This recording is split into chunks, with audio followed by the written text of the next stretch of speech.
Salam sejahtera bagi kita semua. Perkenalkan, nama saya Giovanni Manuel Sembiring dengan NIM 210509109. Jadi di sini saya akan menjelaskan kesimpulan dari materi manajemen sumber daya manusia. Sebelumnya, apa sih itu manajemen sumber daya manusia? Manajemen sumber daya manusia itu adalah pemanfaatan para individu untuk mencapai tujuan-tujuan organisasi. Tujuan manajemen sumber daya manusia adalah meningkatkan kontribusi produktif para karyawan bagi organisasi secara strategik, etis, dan bertanggung jawab. SDM juga merupakan aset yang harus dikelola secara cermat dan sejalan dengan kebutuhan organisasi tersebut. Kemudian, apa sih perbedaan MSDM dengan manajer personalia? Jadi MSDM itu merupakan istilah yang terkandung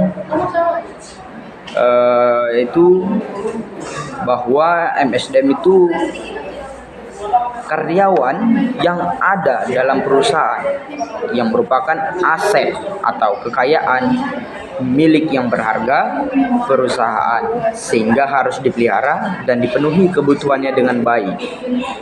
Sedangkan manajemen personalia merupakan bahwa karyawan yang hanya dianggap sebagai salah satu faktor produksi saja yang tenaganya harus digunakan secara produktif bagi pencapaian tujuan perusahaan.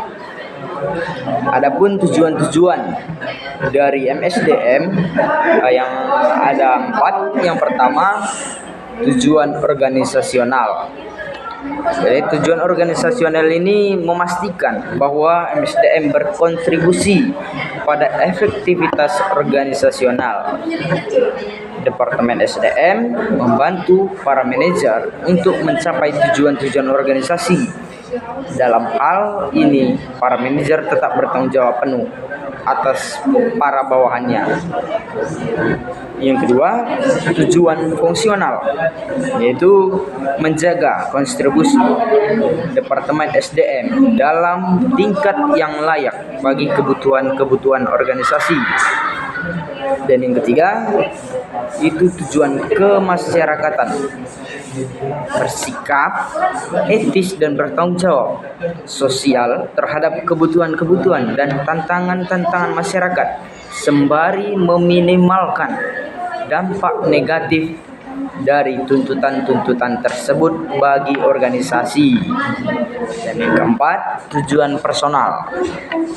Di sini tujuan personal membantu para karyawan mencapai tujuan-tujuan pribadi mereka sejauh tujuan-tujuan, mendorong kontribusi individual bagi organisasi. Tujuan personal ini para karyawan akan tercapai jika para karyawan dipelihara, dipertahankan, dan dimotivasi. Jika tidak demikian, kinerja dan kepuasan karyawan akan menurun dan karyawan bisa meninggalkan organisasi. Kemudian, fungsi-fungsi dari MSDM. Fungsinya diantaranya yang pertama, penyediaan staf atau staffing, pengembangan sumber daya manusia atau Human Resource Development atau HRD. Dan yang ketiga, kompensasi. Keempat, keselamatan dan kesehatan. Yang kelima, hubungan kekaryawanan dan perburuhan. Di sini saya akan menjelaskannya. Yang pertama, penyediaan staf. Penyediaan staf ini merupakan proses untuk memastikan bahwa organisasi memiliki jumlah karyawan yang tepat dengan berbagai keahlian yang memadai untuk menjalankan pekerjaan-pekerjaan yang tepat pada waktu yang tepat untuk mencapai tujuan organisasi.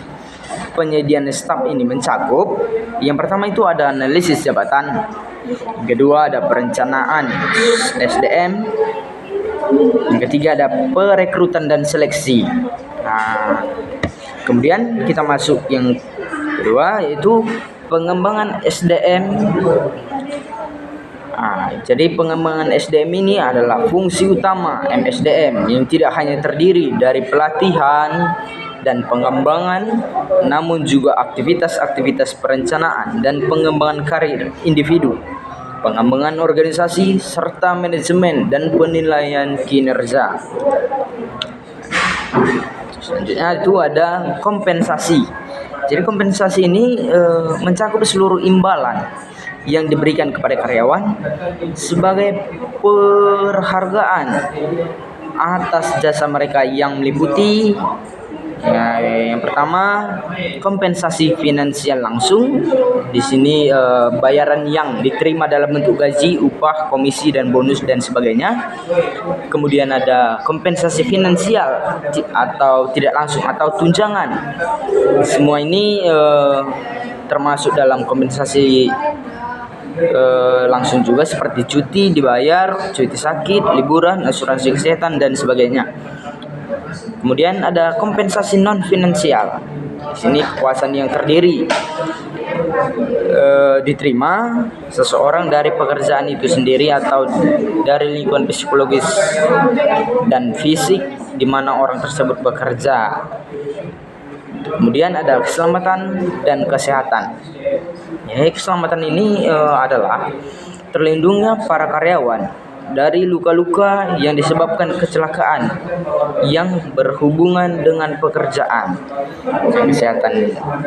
Kesehatan merupakan terbebasnya para karyawan dari penyakit fisik maupun emosional. Jadi kedua aspek tersebut penting karena para karyawan yang bekerja dalam lingkungan yang aman dan menikmati kesehatan yang baik akan cenderung lebih produktif dan memberikan manfaat jangka panjang bagi organisasi. Kemudian yang kelima itu ada hubungan kekaryawanan dan perburuhan. Dalam suatu perusahaan secara hukum harus mengakui adanya serikat pekerja yang berunding dengan itikat baik. Jika para karyawan perusahaan tersebut menginginkan adanya serikat pekerja untuk mewakili mereka. Kemudian aktivitas SDM ini juga yang terkait dengan perundingan kolektif, seringkali disebut sebagai hubungan industrial. Oke, jadi sekianlah dari kesimpulan saya. Itu saya ucapkan terima kasih.